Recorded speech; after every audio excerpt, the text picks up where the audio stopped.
बहुत सारे सेशन आप लोग पहले अटेंड कर चुके हैं। ब्रीदिंग साइंस के बारे में, ओम प्राणायाम के बारे में, प्रेक्षा ध्यान के बारे में रेपिटेड सेशंस चलते रहते हैं। प्रेक्षा ध्यान की तो मैं बहुत बहुत तारीफ, जितनी तारीफ करूं उतनी ही कम है। आज का जो सेशन है आपको उसका बेसिक बताएगा।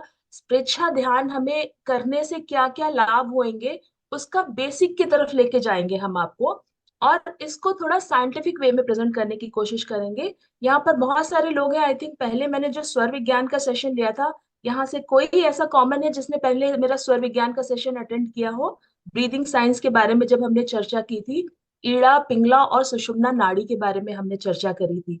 कोई भी हो तो एक बार हैंड रेज करेगा प्लीज। थोड़ा सा इंटरैक्टिव रखेंगे तो मजा आएगा और समझ में आएगा कि आप लोगों को क्या क्या चीजें समझ में आ रही है। उसके अकॉर्डिंग मैं विषय को और गहरा और अनुभवशील बनाने की कोशिश करूंगी, है ना? तो स्वर विज्ञान के बारे में आई एम श्योर आप सभी ने सुना होगा। स्वर, इसको स्वर ही क्यों कहते हैं? एक ब्रीदिंग साइंस है ये। ब्रीदिंग साइंस जो कि हमारे अनंतानंत सिद्ध परमेष्ठी ऑलरेडी इसको अनुभव कर चुके हैं। भगवंत जो केवली भगवंत है, उन्होंने ऑलरेडी इसको अनुभव किया है और इसको आचार्यों ने शास्त्रों में गठित किया है। और आज की जो साइंस है उसको, उसके एक आधार तक नहीं पहुंच पाया है। जिस चीज को हमारे केवली भगवंत अनंतानंत युगों से अनुभव करते आ रहे हैं, उसको आज का साइंस खाली खोज कर पा रहा है, उस विषय को खाली टच कर पा रहा है।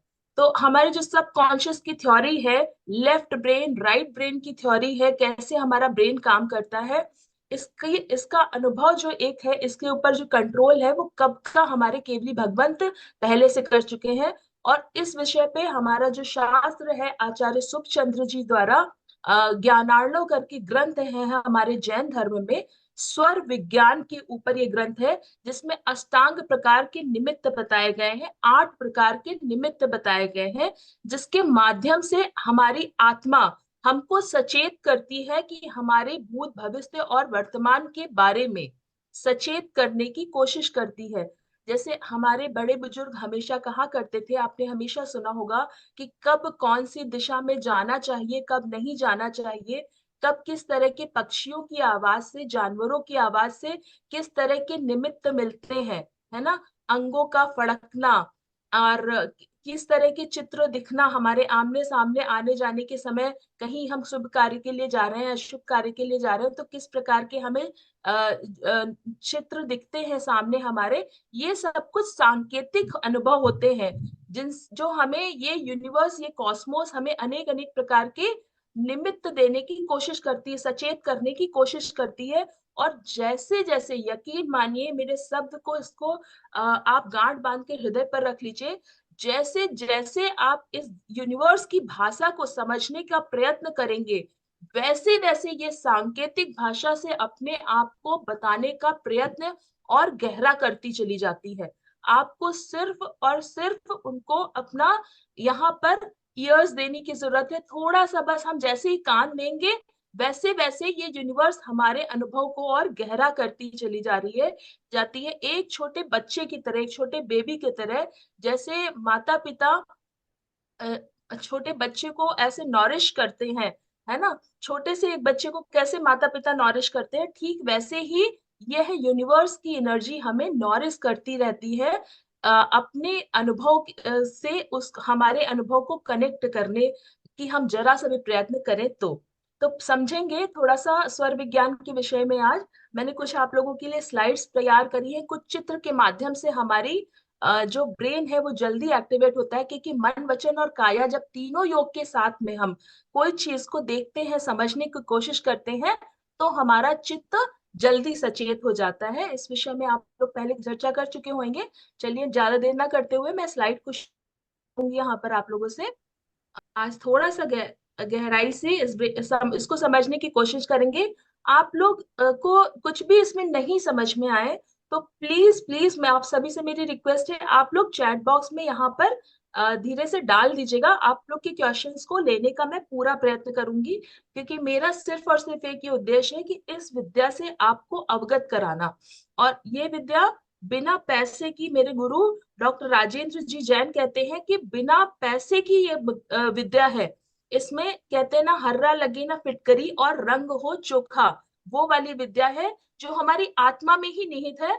बिना किसी चीज का सहारा लिए, बिना 1 रुपए खर्च करे, हम इस विद्या का अनुभव करके अपने जीवन में किसी भी लक्ष्य को प्राप्त कर सकते हैं। आपके आध्यात्मिक लक्ष्य को, भौतिक लक्ष्य को, फाइनेंशियल लक्ष्य को, सामाजिक लक्ष्य को, किसी भी प्रकार के लक्ष्य को पाने के लिए यह विद्या हमें आकर्षित करती है, आकर्षण के रूप में कार्य करती है। तो स्वर विज्ञान की विद्या के बारे में शुरू करने से पहले मेरे गुरु डॉक्टर राजेंद्र जी जॉन जैन, जो कि इंदौर से हैं, उनको मैं सादर प्रणाम करूंगी और इस विद्या को देने के लिए उनका बहुत बहुत धन्यवाद करूंगी। उनके माध्यम से मैंने इस विद्या को ग्रहण किया है और लगातार ट्रेनिंग सेशंस इनके चलते रहते हैं स्वर विद्या पर, जिसकी मैं हमेशा एक स्टूडेंट बनी रहती हूँ और इनसे सीखती रहती हूँ। स्वर विद्या को कैसे हम अपने ग्रंथों से लेंगे, इसका थोड़ा सा मैंने यहाँ समझाने की कोशिश करी है। जैसे मैं अभी 8 प्रकार के निमित्तों की बात कर रही थी। 8 प्रकार के निमित्त यानी कि अंग निमित्त, स्वर निमित्त, लक्षण निमित्त। जैसे कि मैंने आपको बोला कि कब कहाँ पे किस प्रकार की चीजें हमें दिखती। अंग निमित्त यानी कि अंगों का फड़कना, स्वर विद्या जिसकी हम आज बात करने वाले हैं। फिर लक्षण निमित्त, व्यंजन निमित्त। फिर हमारे पास में स्वप्न निमित्त आता है, किस तरह के स्वप्न हम देखते हैं। उत्पात निमित्त आता है कि कब किस तरह से अंतरिक्ष में किस प्रकार की एक्टिविटी हो रही है। भौम निमित्त आता है जिसके अंतर्गत वास्तु शास्त्र आता है। फिर आता है अंतरिक्ष विद्या जिसके अंतर्गत सारा ज्योतिष शास्त्र आता है। तो इस प्रकार से आचार्यों ने गठित किया है। आज मेरे पास में एज ए वास्तुशास्त्री मेरे पास बहुत सारे प्रश्न आते हैं कि कभी हमने गुरुओं के मुख से नहीं सुना वास्तुशास्त्र के बारे में, एस्ट्रोलॉजी के बारे में, ज्योतिष शास्त्र के बारे में। पर आप थोड़ा सा उठा के देखेंगे और गुरुओं से कभी अनुमति लेकर पूछेंगे, हालांकि वो भौतिकता में नहीं जाना चाहते हैं क्योंकि उनका ये विषय नहीं है। ये भौतिकवादी लोगों के लिए ये विषय बनाया गया है, ये हम जैसे श्रावकों के लिए विषय बनाया गया है, ताकि हम अपने जीवन का को अपने भौतिक जीवन को सुधार सके और धर्म ध्यान में संलग्न होके अपनी आत्मा की भी उन्नति साथ में कर सके। तो उसके लिए बनाया गया है। तो गुरुओं का लक्ष्य भौतिकवादी नहीं होता, आध्यात्मवादी होता है। इस बार कई बार इसलिए कई बार गुरु लोग इस प्रकार के शास्त्रों से अवगत नहीं होते हैं। पर आप अगर थोड़ा सा उठा के देखेंगे तो बहुत सारे शास्त्र जैसे कि वक्तु विद्या इत्यादि बहुत सारे ऐसे ग्रंथ हैं जो इस प्रकार की विद्याओं के बारे में बताते हैं। और बहुत ही सुंदर वर्णन है भूमि के बारे में। जैसे वास्तुशास्त्र के बारे में अगर हम बात करें तो आज जो वास्तुशास्त्र है वो सिर्फ और सिर्फ ओरिएंटेशन बन के रह गया है।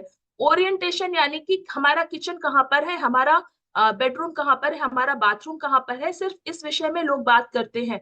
जबकि वह सिर्फ 20 से 25% होता है ओरिएंटेशन। हमारे ग्रंथों में साफ लिखा है कि भूमि की ऊर्जा यानी कि जो लैंड आप खरीदते हैं, जिसपे आप घर बनाते हैं, उस भूमि की ऊर्जा, घर बना रहे हैं, ऑफिस बना रहे हैं, अगर आप उस भूमि की ऊर्जा यानी कि उसके प्राण को, उसकी आत्मा को ही अगर ठीक कर लेते हैं तो निश्चित रूप से आपका वास्तु 65% वहीं पर ठीक हो जाता है। उसके बाद आता है आपका ओरिएंटेशन पार्ट कि आपने अग्नि तत्व कहाँ पे लिया, यानी कि आपने अगर फैक्ट्री बना रहे हैं तो चिमनी कहाँ पर डाली, और अगर घर बना रहे हैं तो किचन कहाँ पर डाला, जल तत्व कहाँ पर लिया आपने, पृथ्वी तत्व कहाँ लिया, और इत्यादि इत्यादि। तो इस प्रकार के जो विषय हैं हमारे शास्त्रों में गठित है। भौम शास्त्र यानी कि वास्तुशास्त्र के का विषय है। जो अंतरिक्ष विद्या यानी कि ज्योतिष विद्या, जो कि वास्तु और अंतरिक्ष की विद्या, ज्योतिष विद्या को साथ में वर्क इन हैंड माना गया है कि इसके बिना वास्तु अपंग है। क्योंकि हर किसी को जो भूमि है वो किस प्रकार की भूमि सूट करेगी, रजो तमसो और कौन से वर्ण की भूमि सजेस्ट करेगी, इस पे खैर ये बहुत डीप सब्जेक्ट है, मैं अलग सब्जेक्ट पे चली जा रही हूँ, कभी अलग से वास्तुशास्त्र के बारे में डिस्कस करेंगे। पर कहने का मतलब है ये 8 प्रकार के जो निमित्त हैं, इन 8 प्रकार के निमित्त हमारे शास्त्रों में है और इन सब का अध्ययन हम सभी श्रावकों को करना चाहिए, पूर्वाचार्य बता के गए हैं। आज जो हम इन 8 प्रकार के निमित्त में से जिस विषय को लेने वाले हैं वो है स्वर विद्या यानी कि ब्रीदिंग साइंस।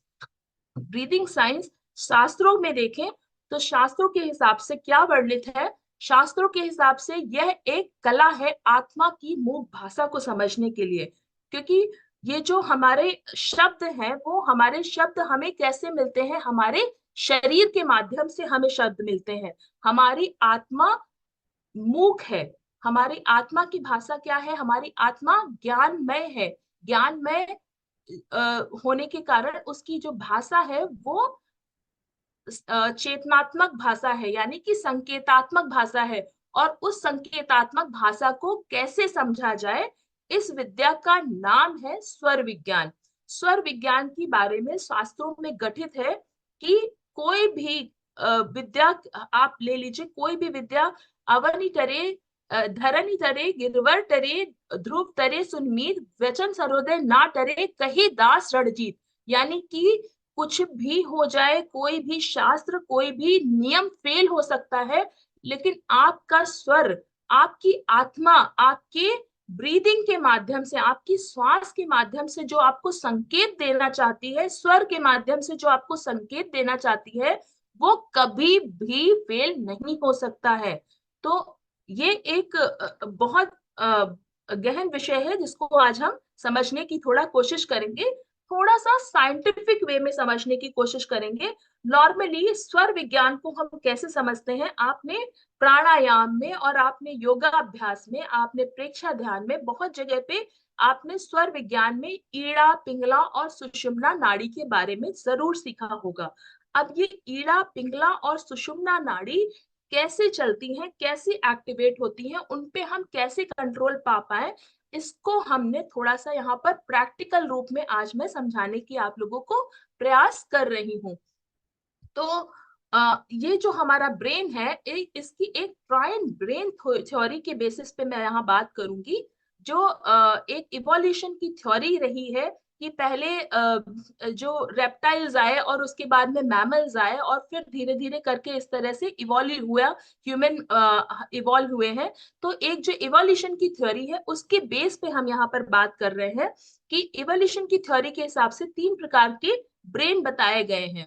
कौन कौन से है वो ब्रेन? एक तो है हमारा इंस्टिंक्टल ब्रेन, जो कि रेप्टाइल ब्रेन कहते हैं जिसको, जो कि हमारा इंस्टिंक्ट के बेसिस पे काम करता है कि कुछ भी हमारे सामने हुआ एंड हम एकदम से प्रोटेक्टिव मोड में आ गए, है ना। जैसे कि जो एनिमल्स होते हैं, एनिमल्स का सिर्फ रेप्टाइल ब्रेन ही एक्टिवेटेड होता है, और वो कुछ भी हो वो एकदम से प्रोटेक्टिव मोड में आ जाते हैं। सिर्फ वो सोचते नहीं है कि वेदर, जैसे कहते हैं ना कि रस्सी दिखी तो भी उसको सांप समझ के अपने प्रोटेक्शन के मोड में आ गए, क्योंकि उनका आज्ञा चक्र और विशुद्धि चक्र एक्टिवेट नहीं होता है।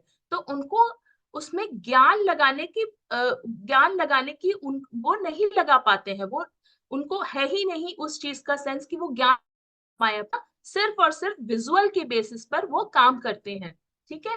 तो ये जो इंस्टिंक्टल ब्रेन है, रेप्टाइल ब्रेन है, ये हमारा जो ब्रेन स्टेम है, ब्रेन स्टेम को बोलते हैं इंस्टिंक्टल ब्रेन। और फिर आता है हमारा लिम्बिक ब्रेन और आता है नियोकॉर्टेक्स ब्रेन। नियोकॉर्टेक्स ब्रेन हमारा जो ऊपर की सतह है उसको बोलते हैं लिम्बिक ब्रेन, यानी कि इसके अंदर हमारी थैलमस और एमिगडाला वगैरह क्रियाएं आती हैं, जिसको अभी हम थोड़ा आगे समझने की कोशिश करेंगे।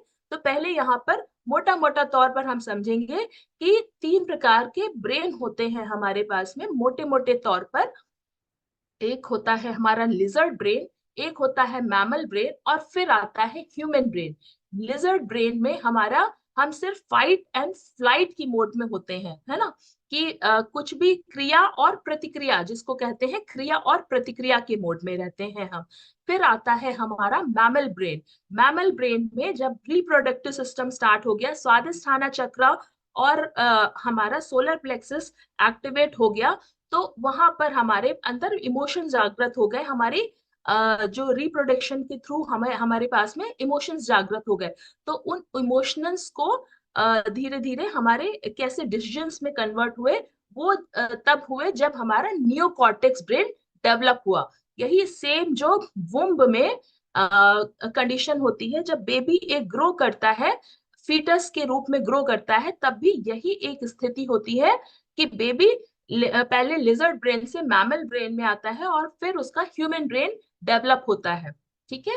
तो इस प्रकार से हमारे 3 प्रकार के ब्रेन बताए गए हैं। अब ये, इसमें तीन प्रकार के ब्रेन में, अभी थोड़ा सा हम आप समझते जाइए, मैं इसको रिलेट करूंगी स्वर विज्ञान से, जब तो आप लोगों को थोड़ी क्लैरिटी आएगी कि मैं क्यों ये बता रही हूँ आपको। अब यहाँ पर ये जो ट्राइन ब्रेन थ्योरी है, इसमें इसको आप ऐसे भी समझ सकते हैं कि ईड़ा, पिंगला और सुषुम्ना, देखिए ये जो आपका लिम्बिक ब्रेन हो गया, ये इमोशनल ब्रेन हो गया, यानी कि आपकी चंद्र नाड़ी हो गई। हमारे शरीर में तीन प्रकार की नाड़ी जो अति प्रधान बताई गई हैं, जो हमारे यहाँ पर कॉर्टेक्स से कनेक्ट होती हैं, जहां से सारे इंस्ट्रक्शन होते हैं, सारी नाड़ियां कनेक्ट होती हैं हमारे फ्रंट ब्रेन से। जो 72,000 नाड़ियां बताई जाती हैं, सूक्ष्म रूप से देखें तो 3.5 लाख से भी ज्यादा नाड़ियां हैं जो हमारे शरीर में फैली हुई हैं। और ये नाड़ियां कैसी होती हैं, जैसे कि आप देखेंगे वायर होता है, बिजली के तार होते हैं, बिजली के तार जो कॉपर से कनेक्ट होते हैं, वो हो गई हमारी नसें। तो वो कॉपर के ऊपर जो इलेक्ट्रिसिटी का फ्लो, वो कॉपर नहीं है, कॉपर के ऊपर फ्लो करता है। ठीक इसी प्रकार से हमारी जो प्राण शक्ति है, वो नाड़ियों के माध्यम से पूरे शरीर में प्रवाहित होती है। तो बहुत ही सिंपल फॉर्म में इसको समझने की कोशिश करेंगे कि कैसे ये ब्रेन के थ्रू हमारे शरीर को मैसेज प्रोवाइड करती है कि कब हमें हमारा ब्रेन में किस तरह का, कौन सा ब्रेन सचेत है, उसके अकॉर्डिंग हमारे इमोशंस जागृत होते हैं। कि जैसे अगर आपका लिम्बिक ब्रेन एक्टिवेटेड है, तो आप हमेशा इमोशनल एवर ओवरवेल्म ट्रीट करेंगे, है ना। आपको लगेगा छोटी छोटी बातों पे आपको गुस्सा आएगा, छोटी छोटी बातों पे आप रो पड़ेंगे, छोटी छोटी बातें आपको इमोशनल कर देंगी, है ना। अटैचमेंट फील होता है वहां पर। तो ऐसे जो ब्रेन होते हैं, वो लिम्बिक ब्रेन वाले होते हैं। नॉर्मली स्त्रियों को लिम्बिक ब्रेन प्रधान माना जाता है। यह चंद्र नाड़ी प्रधान ब्रेन होता है ना। इसमें जो इमोशंस होते हैं चंद्र नाड़ी के ज्यादा होते हैं, स्त्रियों को इमोशनल माना जाता है। और जो नियोकॉर्टेक्स ब्रेन है, वो हमारी सूर्य नाड़ी का काम करती है।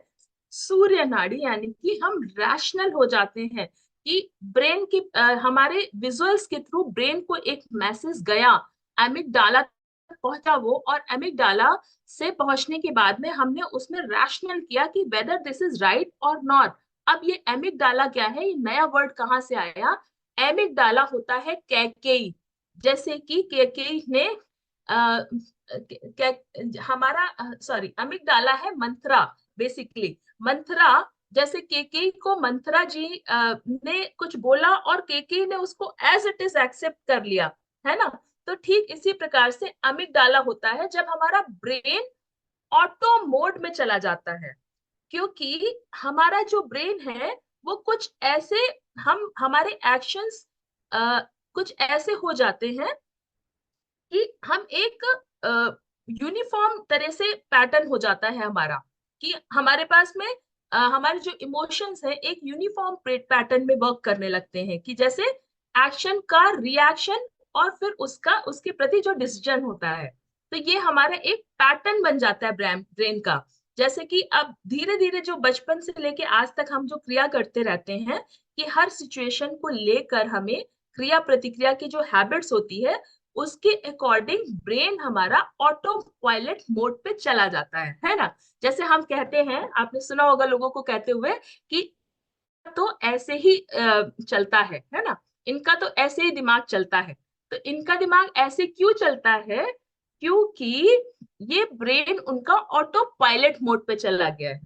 ये एक्शन और रिएक्शन का एक पैटर्न ब्रेन ने डिसाइड कर लिया है कि वो कैसी सोच रखते हैं, वो उनका कौन सा ब्रेन एक्टिवेटेड है उसके बेसिस पर, है ना। जैसे अगर हमारा अगर हमारी चंद्र नाड़ी एक्टिवेटेड रहेगी, यानी कि चंद्र नाड़ी यानी कि हमारा जो हमने कौन सा देखा है यहाँ पर, लिम्बिक ब्रेन।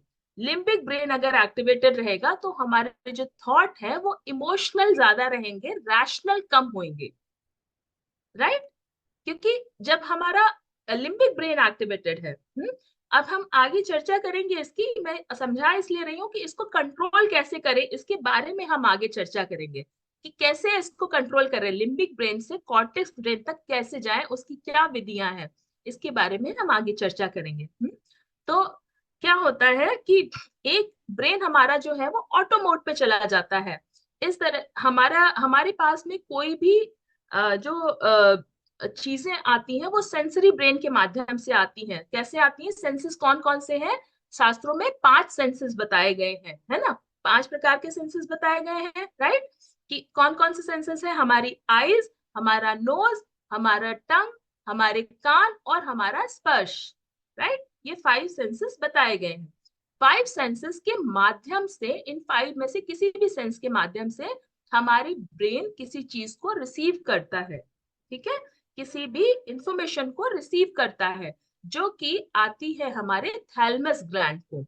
सबसे पहले रिसीव होती है हमारे थैलेमस ग्लैंड को। थैलेमस ग्लैंड से ये जानी तो चाहिए वैसे कॉर्टेक्स ब्रेन को कि भाई ये चीज रिसीव हुई है, अब तुम दिमाग लगाओ और बताओ कि इसका क्या इंटरप्रेशन है। मतलब कि एनालिटिक, किसी भी चीज को हमने देखा, रिसीव किया अपने 5 सेंसेस के माध्यम से, और फिर उसकी एनालिसिस करी कि हाँ अब हम समझेंगे कि ये है क्या। और ये फ्रैक्शन ऑफ सेकेंड्स में होता है। इसके लिए कोई ऐसा नहीं है कि जैसे गवर्नमेंट की प्रोसीजर्स रन होती हैं बड़े आराम से कि फाइल यहाँ से वहां पहुंची और वहां से फिर आगे पहुंची, ऐसा नहीं होता है। बिल्कुल सेकंड्स में ये क्रिया प्रतिक्रिया होती है। तो इस प्रकार से कॉर्टेक्स ब्रेन के पास जाना चाहिए। बट यहाँ पर एमिगडाला क्या करता है? ये मंथरा का है, कैकेयी को पहले ही बोल देता है कि देखो ये दशरथ तो भरत को राजा बनाने जा रहे हैं। यानी कि ये यहाँ पर हाईजैक कर लिया इंफॉर्मेशन, बिकॉज आपका ब्रेन, आपका माइंड ऑलरेडी उस चीज को एक्सेप्ट कर चुका है, उस तरह से काम करना शुरू कर दिया है। और धीरे धीरे ये ऑटो पायलट मोड पे चला जाता है, क्योंकि आपकी थिंकिंग प्रोसेस का जो एक पैटर्न बन जाता है इसी कारण। क्योंकि हमारा जो कॉर्टेक्स ब्रेन है, थिंकिंग ब्रेन है, रैशनल ब्रेन है, उसको हम यूज नहीं करते हैं टू द ऑप्टिमाइजेशन। उसको हम ऑप्टिमाइजेशन के साथ में यूज नहीं करते हैं, सिंपली ऊपरी सतह पर इमोशनल ब्रेन को यूज करते रहते हैं, ठीक है? आगे हम इस चीज को थोड़ा और गहन चर्चा करेंगे, लेकिन थोड़ा सा आगे बढ़ूंगी यहाँ पर समय को ध्यान रखते हुए, ठीक है? तो नॉर्मली एक नॉर्मल इंसान की बात करें अगर हम, तो हमेशा जो 5 प्रकार की जो वेव्स बताई गई हैं, इसको हम 5 एलिमेंट से कनेक्ट कर सकते हैं।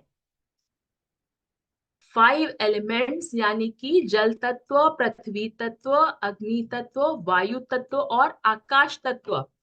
हमारा अभी सर्च के अंदर जो 5 एलिमेंट्स की हम चर्चा करते हैं, अभी मैं आगे आप लोग को समझाऊंगी थोड़ा, पर इस चीज को अभी आप समझेंगे थोड़ा कि यहाँ पर जो हमारा ब्रेन है ऑटो पायलट मोड में नॉर्मली बीटा वेव्स पर रहता है। बीटा पे फिर हम थोड़ा सा भी अलर्टनेस अगर लाते हैं, मेडिटेशन में जाते हैं, रिलैक्स करते हैं अपने माइंड को, फिर वो अल्फा वेव में आता है। अगर हम और अपने ब्रेन को यूज करना शुरू करते हैं, वो थीटा वेव पे आता है। फिर हम जब डीप स्लीप में चले जाते हैं तो हमारा सबकॉन्शियस ब्रेन एक्टिवेट हो जाता है। यानी कि present situation of our brain, आपका जो ऑटो पायलट मोड, और प्लस आपकी आत्मा। यहाँ समझने की कोशिश करिएगा, ब्रेन अभी भी आपका ऑटो पायलट मोड पे ही है। ऑटो पायलट मोड यानी कि संचित कर्म के साथ में हमारी जो क्रिया प्रतिक्रिया है वो, और प्लस हमारे प्रारब्ध यहाँ पर आकर डेल्टा वेव्स में डीप स्लीप मोड पे कनेक्ट होते हैं। और इसीलिए फ्रैक्शन होता है जब हमारे प्रारब्ध और संचित कर्म एक साथ में क्रिया प्रतिक्रिया पूरी रात करते रहते हैं। तो कहीं ना कहीं हमें स्वप्न के रूप में या और बहुत सारी तरीकों से हमें सांकेतिक भाषा में आत्मा बताती रहती है कि कब से तू प्राणी ये भटक रहा है, कब तू अपना कल्याण करेगा, कब तू कॉर्टेक्स ब्रेन को एक्टिवेट करेगा। तो ये जो डेल्टा वेव्स हैं, यहां से अगर हम गामा वेव्स पर पहुंच जाते हैं तो हमारा ब्रेन को हम गामा ब्रेन को अचीव करने के लिए हमें कॉर्टेक्स वेव जो ब्रेन है उसको एक्टिवेट करने की जरूरत है। जो कि गामा वेव में आप कुछ भी, anything that you think about, you can achieve it. जो हमारे केवली भगवंत तीर्थंकर हुए हैं, जो हमारे साधक मुनिगण होते हैं, जिनकी जिनकी साधना हो जाती है, रिद्धि सिद्धियां आने लगती हैं, वो कैसे आने लगती हैं? क्योंकि वो गामा वेव्स तक पहुंच गए हैं, उन्होंने अपने ब्रेन को कंट्रोल कर लिया है। और फिर उस वेल पे होता है, कई बार हमने सुना होगा कि बहुत सारे ऐसे लोग होते हैं जो सिर्फ पन्ना पलटते हैं और याद हो जाता है, उनका ब्रेन उनके कंट्रोल में आ जाता है। ये तभी होता है जब आप गामा वेव तक पाओगे, अपने कॉर्टेक्स ब्रेन को एक्टिवेट कर पाओगे। ठीक है, तो अब हम समझते हैं थोड़ा सा कि कॉर्टेक्स ब्रेन को हम एक्टिवेट करेंगे तो क्या क्या एक्टिविटी होती है हमारे शरीर के अंदर, हमारे थॉट प्रोसेस के अंदर क्या क्या चेंजेस आते हैं। अच्छा, थोड़ा सा ये अब मुझे लग रहा है डीप जा रहा है, उसके पहले मैं ये सेकंड स्लाइड ले लेती हूँ, आप लोग को समझाने की कोशिश करती हूँ थोड़ा सा बेसिक लेवल पे, कि आप लोगों ने ये 7 चक्रास के बारे में सुना होगा। बहुत ही कॉमन टॉपिक है जो कि कोविड के समय से चलता आ रहा है। चलता तो खैर बहुत समय से आ रहा है, लेकिन कोविड के समय तो बहुत ही पॉपुलर हो गया, क्योंकि हीलिंग एक ऐसा विषय है जो कि हमारे कोविड में हमारे नैया को बहुत ही उसने स्ट्रांग किया। तो यहाँ पर हम थोड़ा सा समझने की कोशिश करेंगे, ये जो ईड़ा, पिंगला और सुषुम्ना, 3 प्रधान नाड़ियों की बात होती है, जिससे हमारा ब्रेन एक्टिवेट होता है, जिससे हमारी बॉडी और ब्रेन के अंदर सामंजस्य होता है।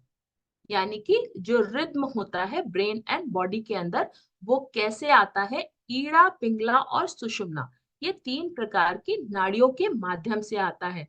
अब ईड़ा नाड़ी कौन सी है? ईड़ा नाड़ी यानी कि हमारी लेफ्ट नाड़ी, चंद्रा नाड़ी। चंद्र नाड़ी यानी कि हमारे शरीर के तापमान को जो ठंडा रखती है, जो ठंडक प्रदान करती है और शीतलता प्रदान करती है। जैसे ये आपने सुना होगा, हम अपने ब्रेन को बैलेंस करने का जो बैलेंस करने के लिए सबसे ज्यादा जरूरी है कि हम अपने जो अर्धनारीश्वर स्वरूप को कंट्रोल में ला सके, यानी कि प्रकृति और पुरुष को हम कंट्रोल में ला सके। तो ये प्रकृति और पुरुष क्या है? हमारा लिम्बिक एंड कॉर्टेक्स ब्रेन ही है। लिम्बिक और कॉर्टेक्स ब्रेन का जब हम सामंजस्य करेंगे, एक विन विन सिचुएशन एक्टिवेट होने शुरू हो जाते हैं, जो कि एनिमल्स में सिर्फ अप टू 3 चक्रास ही एक्टिवेट कर पाते हैं, मूलाधारा, स्वादिष्ठाना और सोलर प्लेक्सस। सोलर प्लेक्सस यानी कि जिससे कि एनिमल्स जो अपनी टेरिटरी बनाते हैं, जैसे जब डॉग्स जब पी करते हैं, सुसु करके अपनी चारों तरफ टेरिटरी बनाते हैं, इसी तरह से लॉयन और टाइगर के बारे में बोला जाता है कि अपनी टेरिटरी वो कैसे करते हैं? सोलर प्लेक्सस के माध्यम से वो करते हैं।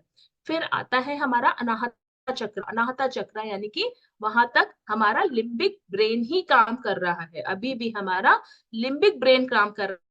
मूलाधार और स्वादिष्ठाना पे हम प्रोटेक्शन मोड में रहते हैं, फाइट एंड फ्लाइट मोड में रहते हैं। उसके बाद आता है नाभि और अनाहता, जिसमें हम अपने लिम्बिक ब्रेन में रहते हैं। लिम्बिक ब्रेन के बाद में विशुद्धि और आज्ञा चक्र पे बढ़ते हैं, अपने कॉर्टेक्स ब्रेन पर हम, वहां से शुरू होता है कॉर्टेक्स ब्रेन। तो अनाहता तिर्यंश में अगर देखा जाए, यानी कि एनिमल्स में तो काऊ के अलावा और किसी भी एनिमल का एक्टिवेटेड नहीं रहता है, इसीलिए काऊ का अगला भाव मनुष्य कहा गया है, और काऊ को इतना ज्यादा मान सम्मान दिया गया है सभी एनिमल्स में।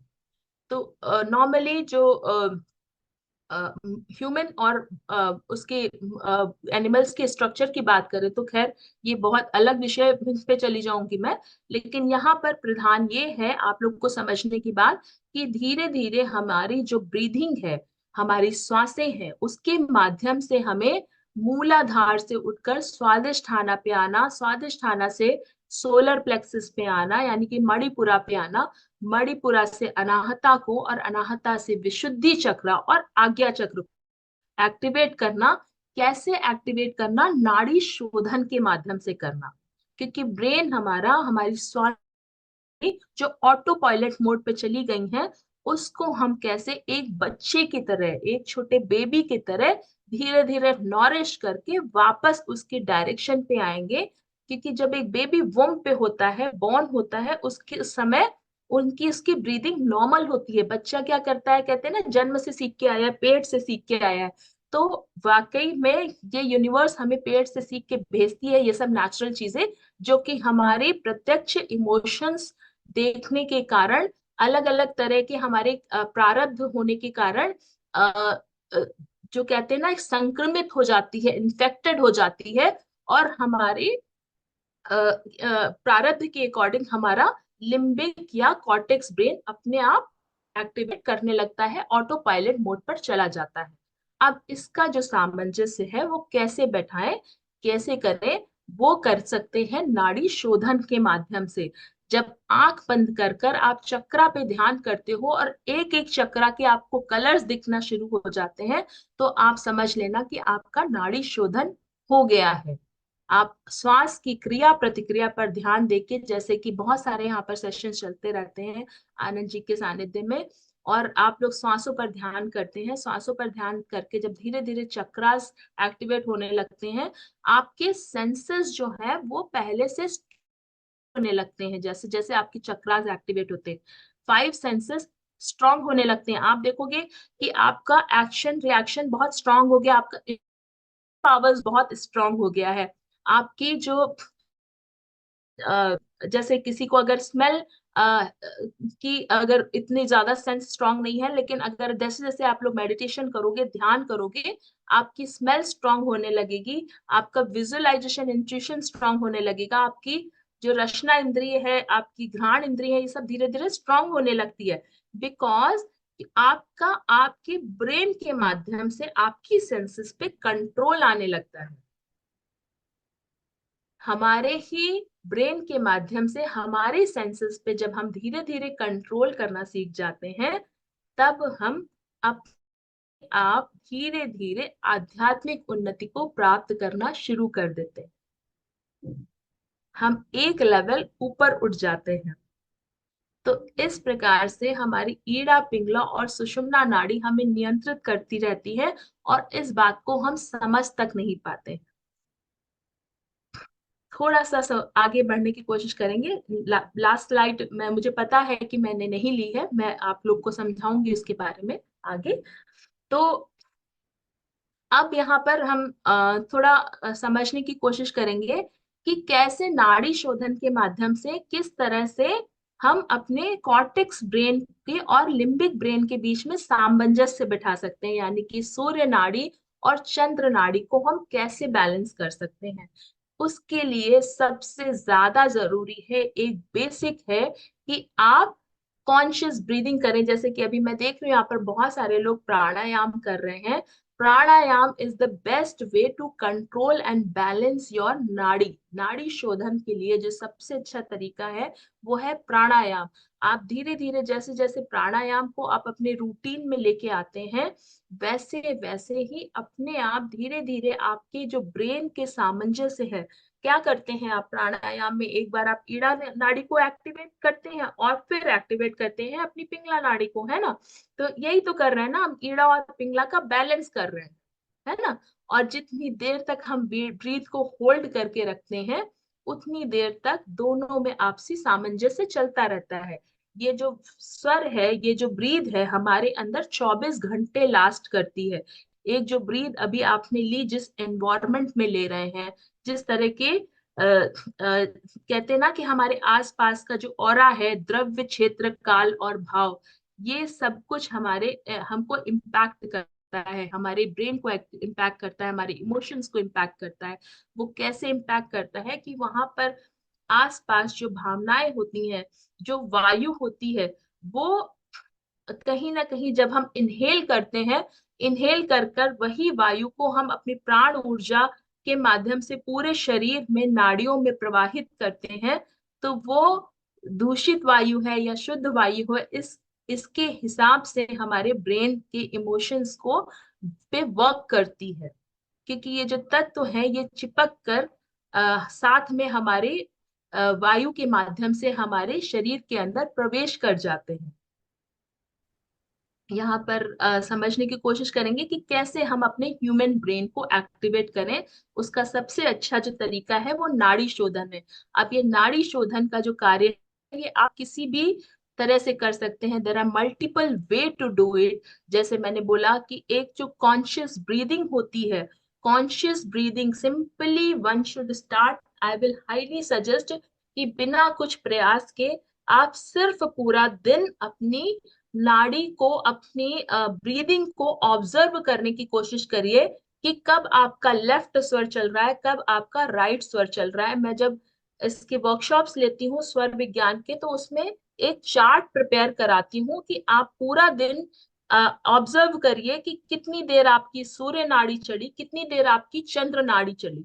आपको ये ऑब्जर्व करना है और इसकी एक टेबल बनानी है। और जैसे जैसे हम अपनी ब्रीदिंग से अलाइन होने लगते हैं तो हम अपनी ब्रीदिंग को बेटर कंट्रोल कर पाएंगे। क्योंकि किसी को भी कंट्रोल करने के लिए पहले आपको उसको समझना तो पड़ेगा, है ना। तो पहले हम समझेंगे कि अभी क्या प्रोसेस चल रही है। अभी जो प्रोसेस चल रही है उसके ही अकॉर्डिंग आप एक्शन रिएक्शन देंगे, राइट।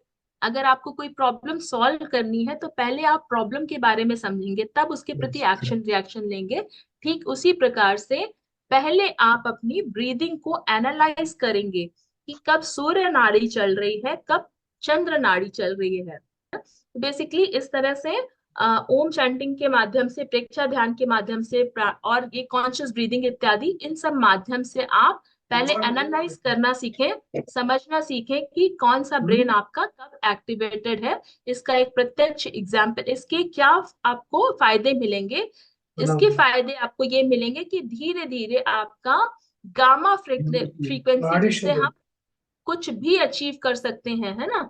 गामा फ्रीक्वेंसी के बारे में अभी हमने ऊपर बात करी थी कि ये जब ऊपर की सबसे ऊपर गामा फ्रीक्वेंसी स्टार्ट हो जाती है तो हम किसी भी चीज को अचीव करते हैं, हमारा ब्रेन हमारे कंट्रोल में आ जाता है। जस्ट लाइक जैसे कैसे हम एक डॉग को ट्रेन करते हैं, एनिमल्स को ट्रेन करते हैं, ठीक उसी प्रकार से ब्रेन हमारे कंट्रोल में आ जाता है।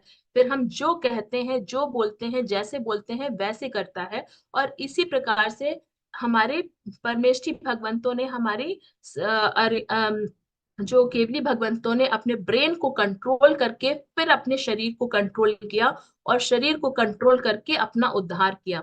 तो गामा फ्रीक्वेंसी आपकी एक्टिवेट हो जाएगी नाड़ी शोधन के बारे वजह से। आपका जो लिम्बिक ब्रेन है, इमोशनल ब्रेन है, वो आप पे हावी होना बंद कर देगा, डीएक्टिवेट हो जाएगा। आपका जो प्री फ्रंटल ब्रेन है, यानी कि कॉर्टेक्स ब्रेन है, और वीगल टोम यहाँ पर एक होती है, यहाँ पर आगे की जो आज्ञा चक्र जिसको बोलते हैं, उसमें एक टोम होती है जिसके, जो हमारे गट सिस्टम को रूल करती है और जहां से हमारे इंट्यूशन स्ट्रांग होते हैं। तो यहाँ वीगल टोम के माध्यम से हम फिर अपने गट सिस्टम को कुछ भी कमांड देंगे तो वो तुरंत मानेगा। हमारे इंट्यूशंस, हमारे एक्शंस, रिएक्शंस फास्ट हो जाएंगे। हम स्ट्रेस लेना कम कर देंगे। तो इस तरह से नाड़ी शोधन की इतना ज्यादा इंपॉर्टेंस है। कहते हैं ना कि हम माया जाल में हमेशा फंसे रहते हैं, वो आप लिम्बिक ब्रेन में फंसे हैं। आपको कॉर्टेक्स ब्रेन को एक्टिवेट करना है। तो सिंपल एक छोटे से देखिए, ये सब्जेक्ट जैसे कि मैंने बोला कि बहुत डीप सब्जेक्ट है, और इसके लिए स्वर अलाइन करना बहुत जरूरी है। जैसे कि ईड़ा पिंगला और सुषुम्ना कब कौन सा स्वर चल रहा है, उसके कुछ विशेष दिन होते हैं। तो जैसे जैसे हम प्रकृति से स्वर के माध्यम से, अगर कॉर्टेक्स ब्रेन को हम एक्टिवेट करने के लिए नाड़ी शोधन कर रहे हैं, सारी क्रियाएं कर रहे हैं, लेकिन साथ में अगर हम स्वर विज्ञान पे जो रूल्स हैं उसको फॉलो करना शुरू कर देंगे, तो हमारा कॉर्टेक्स ब्रेन हमारे जल्दी कंट्रोल में आ जाएगा। लॉजिकल ब्रेन जल्दी कंट्रोल में आ जाएगा। कैसे आएगा? जैसे कि सूर्य स्वर और चंद्र स्वर के आचार्यों ने कुछ पर्टिकुलर दिन बताए हैं। उस दिन सुबह की चर्या, जो सुबह उठने की चर्या है, वो हमें उसी स्वर में करनी है। जैसे कि आज कौन सा दिन है? आज शनिवार है, तो आज सूर्य स्वर प्रधान दिन है। जो दिन, तिथि, वार और नक्षत्र, इस पे एक आगे सेशन रखने की बात हुई है, हम जल्दी रखेंगे कि दिन, तिथि, वार और नक्षत्र कैसे हमारे जीवन पर इम्पैक्ट डालते हैं। तो उसमें जैसे आज शनिवार है, आज शनिवार जो है सूर्य प्राणी प्रधान दिन है। मतलब क्रूर ग्रह जो माना जाता है। क्यों माना जाता है? क्योंकि रैशनल, प्रकृति में ही कुछ ऐसी शक्तियां हैं आज जो रैशनल माइंड को हमारे ज्यादा एक्टिवेट करती हैं। तो आज क्योंकि हमारे रैशनल माइंड को ज्यादा पावर मिल रही है, इसलिए जब आप अपने सूर्य स्वर से उठेंगे, सुबह उठने के समय सूर्य स्वर पे उठेंगे और धरती पर पैर रखकर अपनी विश को इनहेल कर कर आप सूर्य स्वर में अपनी विशेस को यूनिवर्स तक कम्युनिकेट करेंगे, तो आप धरती से जब अलाइन होगे तो अपने आप आपका शरीर अलाइन होगा और आपकी विश को मैनिफेस्ट कर सकते हो आप।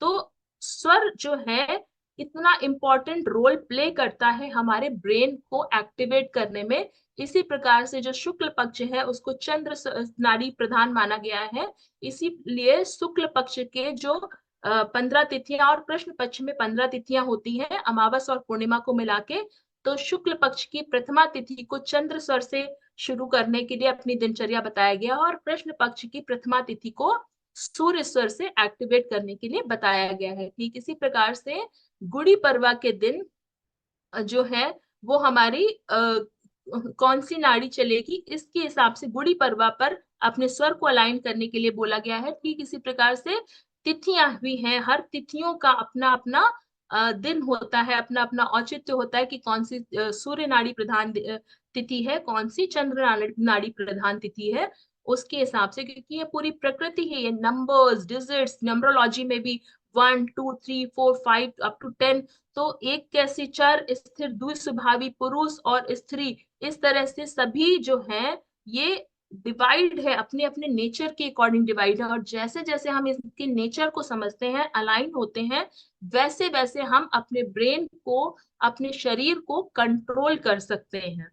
तो बेसिकली स्वर के लिए सबसे पहले जो आप लोगों को मैं कुछ टिप्स सजेस्ट करूंगी वो ये है कि सुबह उठ के सबसे पहले आप 10 कॉन्शियस ब्रीदिंग करें। कौन सी नाड़ी चल रही है, कौन सा स्वर चल रहा है, क्या तत्व चल रहा है, ये सब कुछ भूल जाएं, क्योंकि इसमें भी बहुत डीप है ये सब्जेक्ट। जैसे मैंने बोला कि बहुत डिफिकल्ट है इतने कम समय में बता पाना। स्वर के अंदर बहुत सारे 5 तत्व होते हैं और तत्वों के अंदर भी अंतर तत्व होते हैं। जैसे दशा के अंतर प्रत्यंतर दशा, अंतर दशा होती है ज्योतिष शास्त्र के अंदर, इसी प्रकार से स्वर में भी आपकी जो तत्व चलते हैं, तत्व के अंदर भी अंतर तत्व चलते हैं। धीरे धीरे जब उनको आप समझने की कोशिश करोगे, जैसे वायु का तत्व में किया हुआ कोई भी कार्य सफल नहीं होता है। वायु तत्व को हम कैसे पहचाने, इस प्रकार से आप अपनी श्वासों को समझकर तत्वों को पहचान सकते हैं। जैसे कि जब आपका नाक नॉस्ट्रल से वायु जो सीधा नीचे की तरफ जा रही है, तो वो आपका पृथ्वी तत्व या जल तत्व होगा। इसी प्रकार से अगर तिरछी जा रही है, इधर की तरफ जा रही है, तो ये वायु तत्व होगा। ठीक किसी प्रकार से अगर अंदर ही अंदर ऊपर की तरफ रह रही है, अग्नि फॉर्म में रह रही है, जिस समय हमें गुस्सा जल्दी आता है, हम ट्रिगर जल्दी हो जाते हैं, तब हमारा अग्नि तत्व ज्यादातर चल रहा होता है। वायु तत्व का विशेष रूप से बिजनेस वालों को ध्यान रखना चाहिए, क्योंकि वायु तत्व में किया हुआ कोई भी बिजनेस, कोई भी कार्य सफल नहीं होता है। आपका दिया हुआ पैसा कभी भी वायु तत्व में वापस नहीं आएगा। कभी भी आप किसी को भी पैसा देने से पहले, कोई ट्रांजेक्शन करने से पहले वायु अपना जो तत्व है वो जरूर चेक करें कि कहीं आपकी श्वासों में वायु तत्व तो नहीं चल रहा है। सारे कार्य जो भी अच्छे कार्य हैं, स्थिर कार्य हैं, पृथ्वी तत्व और जल तत्व में ही करने चाहिए। एक छोटे से मैंने यहाँ पर आपको कोशिश करी है बताने की, बहुत शॉर्ट में। दूसरा, आप लोगों को कुछ विशेष टिप्स जैसे देना चाहूंगी। जैसे ऑपरेशन है वो मंगलवार के दिन, जैसे क्रूर ग्रह का दिन है तो हीलिंग उस दिन फास्ट होती है। सूर्य स्वर का दिन है, हीलिंग उस दिन फास्ट होती है। मंगलवार को हमेशा ऑपरेशन कराएं, तिथि देख कर ऑपरेशन कराएं, तो हमेशा कभी भी ये आपका ज्यादा सक्सेसफुल होगा और आपकी जो हीलिंग है वो भी बहुत फास्ट होगी। दान देना, पूजा करना, व्रत उपवास करना इत्यादि का जो शपथ ग्रहण है, मतलब कोई भी चीज को हम अगर ठान रहे हैं, है ना, इसमें भी तत्व बहुत इंपॉर्टेंट है। जैसे कि मैंने बोला पृथ्वी और चंद्र तत्व में ही करना है। स्वर में अगर हम ईड़ा नाड़ी में करेंगे, यानी कि अपने लिम्बिक ब्रेन को प्रधान रखकर करेंगे, चंद्र स्वर में करेंगे, तो यह है कई बार व्रत के नियम कई बार हमारे बहुत सारे ऐसे होते टूट जाते हैं, क्योंकि हम वायु तत्व में वो नियम ले लेते हैं। जब हम चंद्र नाड़ी में ये नियम लेंगे तो कभी भी हमारी ये कार्य ज्यादा सफल। ठीक इसी प्रकार से हम अपने शरीर में रोगों को भी कंट्रोल कर सकते हैं अपनी नाड़ी के माध्यम से, सिंपली सूर्य नाड़ी और चंद्र नाड़ी को करके। क्योंकि रोग क्यों आते हैं, बीपी क्यों बढ़ता है, ब्रेन ने सीधे देख रस्सी है, लेकिन उसको अमिगडाला ने क्या मंथरा ने बोल दिया नहीं ये तो सांप होगा, और जल्दी से तुरंत हमारा बीटी शूट हो रहा है, बीपी शूट अप होने लगता है। क्योंकि वो एक्शन और रिएक्शन के बेसिस पे काम करता है, कॉर्टेक्स ब्रेन को हमने यूज ही नहीं किया वहां पर। तो इस प्रकार से अनेक प्रकार के रोग हमारे अंदर आने लगते हैं, क्योंकि नाड़ी डीएक्टिवेट हो जाती है। इसी प्रकार से आप अपने घर में मांगलिक कार्य जैसे कलश इत्यादि स्थापित करना, जैसे अभी आने वाली, अभी पितृ श्राद्ध पक्ष चल रहा है, नॉर्मली ऑस्पिशियस कार्य इस समय नहीं इतने अच्छे माने जाते हैं। कोई भी नया कार्य, स्पेशली नया कार्य करने से पहले इस समय वर्जित किया जाता है। तो एक छोटा सा यहाँ पर आप लोगों को ठीक है, मेडिटेशन हम लोग कर लेते हैं 5। सो सभी से मैं रिक्वेस्ट करूंगी कि अपनी बॉडी को अलाइन करके, अपने सभी चक्र को अलाइन करने के, क्योंकि ह्यूमन ही एक ऐसा अ, हम ह्यूमन बीइंग के पास में ये जो चक्र है ये वर्टिकल फॉर्म में रहते हैं। आप एनिमल्स के पास में देखोगे तो उनके पास में हॉरिजॉन्टल फॉर्म में चक्र होते हैं। तो हमारे पास शक्ति है कि हम अपनी ऊर्जा को ऊर्ध्वारोहण कर पाए, है ना। मनुष्य जन्म ही क्यों सफल माना गया है, क्योंकि ऊर्जा का ऊर्ध्वारोहण तभी संभव है। तो हम अपने चक्रास को अलाइन करने के लिए पहले सीधे बैठ जाएं। सीधे बैठकर आप अपने पीछे रीढ़ की हड्डी को बिल्कुल सीधा कर लें। ऐसे सीधा करें कि आपका जो नीचे का रूट चक्रा है, रूट चक्रा, और ये गर्दन का जो ये मॉड्यूलो एब्लांटा है, ये आपका सीधे एकदम एक ही लाइन में अलाइन हो जाए। जैसे ही आप देखेंगे कि एक लाइन में अलाइन होता है, आपका ब्रेन धीरे धीरे एक्टिवेट होने लगेगा। So simply I will request you all कि एकदम deep breathing, deep breathing, relax your mind, relax, relax, relax. Sit in a comfortable position. एक कंफर्टेबल पोजीशन में बैठ जाए, रीढ़ की हड्डी को बिल्कुल सीधा, मन में प्रसन्न मुद्रा, मुख पर प्रसन्न मुद्रा, सहस्त्रारा चक्र की तरफ ध्यान लगाएंगे, आंखों को बंद करेंगे। क्योंकि ब्रेन के थ्रू सबसे पहले जो हमारी 5 सेंसेस में सबसे पहले जो एक्टिवेट होती है, हमारे इधर उधर लेके जाती है सेंसेस को, वो है आईज। आईज के माध्यम से सबसे पहले आईज को क्लोज करने की कोशिश करेंगे। आईज को बंद कर कर मेडिटेशन करेंगे तो ध्यान ज्यादा लगेगा, शक्तियां अंदर की अंदर ही रहेंगी। आप सिर्फ नॉर्मली अपनी ब्रीदिंग को ऑब्जर्व करें, नॉर्मल, बिल्कुल सहज रूप से अपनी ब्रीदिंग को ऑब्जर्व करें। कोशिश करें नॉस्ट्रल के माध्यम से, अपने नाक की नॉस्ट्रल्स के माध्यम से ऑब्जर्व करने की कोशिश करें कि कौन सा आपका नॉस्ट्रल एक्टिवेटेड है अभी। लेफ्ट नॉस्ट्रल चल रहा है या राइट नॉस्ट्रल चल रहा है। और जो भी नॉस्ट्रल आपका चल रहा है उसको धीरे धीरे अपनी सांसों की क्रिया प्रतिक्रिया के माध्यम से, अपनी ब्रेन की क्रिया और प्रतिक्रिया को यहाँ पर ऑब्जर्व करेंगे। Breathe in and breathe out.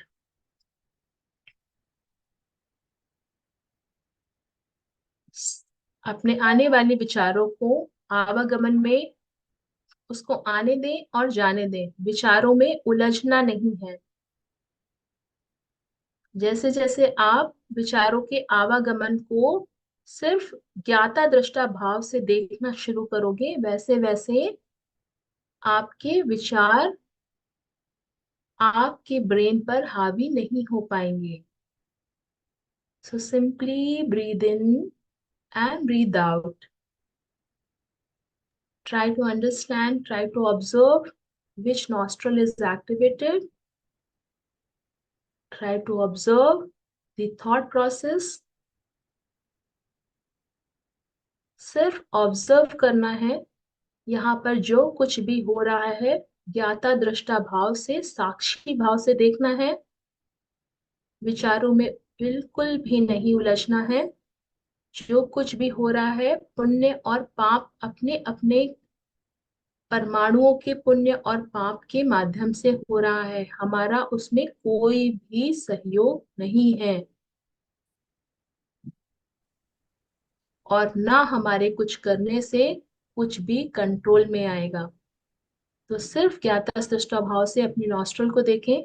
इसी बीच अगर आप ऑब्जर्व करेंगे तो आपका नॉस्ट्रल चेंज हो रहा है, लेफ्ट से राइट में आया या राइट से लेफ्ट में आया। धीरे धीरे सांसों की क्रिया प्रतिक्रिया पर ध्यान देते हुए सांसों को पूरा खींच कर अंदर नाभि तक धीरे धीरे लेके जाएंगे, सहज रूप से, शरीर पे कोई जोर जबरदस्ती नहीं।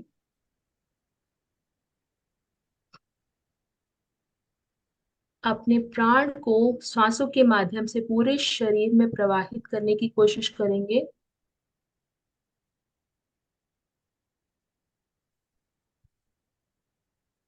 Breathe in and breathe out.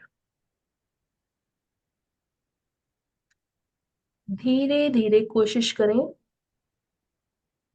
कि आपका जो श्वास है यानी कि ब्रीद इन, वो आपकी नाभि तक जाकर वहां पर आपकी चेतना को जागृत कर रहा है। जो हम पास्ट लाइफ के बारे में बात करते हैं, उसके लिए हमें स्वादिष्ठाना चक्र पे जाना पड़ता है।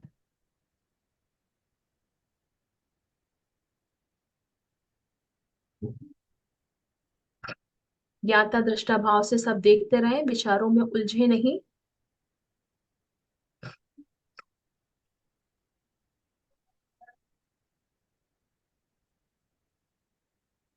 Breathe in and breathe out.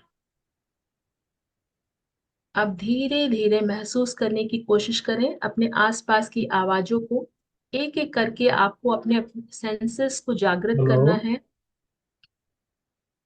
एक एक करके आपको अपने सेंसेस को जागृत करना है। आसपास की जो वायु है उसमें उसमें स्मेल को अनुभव करने की कोशिश करें। आसपास की आवाजों को अनुभव करने की कोशिश करें। वायु आपके शरीर को स्पर्श कर रही है, उस स्पर्श को अनुभव करें।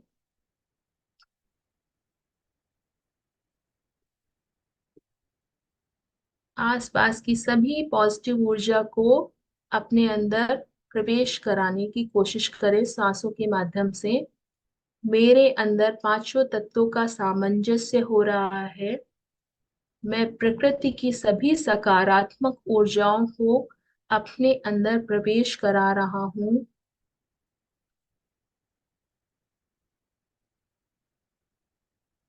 My body, mind, and soul is aligned with the universal energy. My body is healing. कहीं पर भी दर्द है, आपको अपनी सांसों को वहां पर लेकर जाएं, तुरंत हीलिंग स्टार्ट हो जाएगी आपकी। जहां पर भी कहीं पर शरीर में दर्द हो, दिक्कत हो, आपको अपनी सांसों को शरीर के उस भाग पर लेकर जाइए और होल्ड करिए ब्रीथ को। आपकी हीलिंग ऑटोमेटिक शुरू हो जाएगी। आपका ब्रेन आपकी उस पार्ट को हील करना शुरू कर देगा। धीरे धीरे सांसों के माध्यम से चेतना में आएंगे। आसपास के वातावरण को अनुभव करते हुए धीरे धीरे हम अपने फिर से शरीर पर आएंगे, शरीर को अनुभव करेंगे और धन्यवाद देंगे आसपास की ऊर्जाओं का, जिन्होंने हमारे इस छोटे से ध्यान में सहयोग किया। अपने इस शरीर का, जिसके माध्यम से हम ये ध्यान कर पाए। अपने माता पिता का, जिनके माध्यम से हमें ये शरीर मिला। माता पिता जिनका धन्यवाद तीर्थंकर परमेष्ठी भी हमेशा रखते हैं, क्योंकि इस शरीर के बिना हमें मुक्ति की प्राप्ति नहीं हो सकती और ये शरीर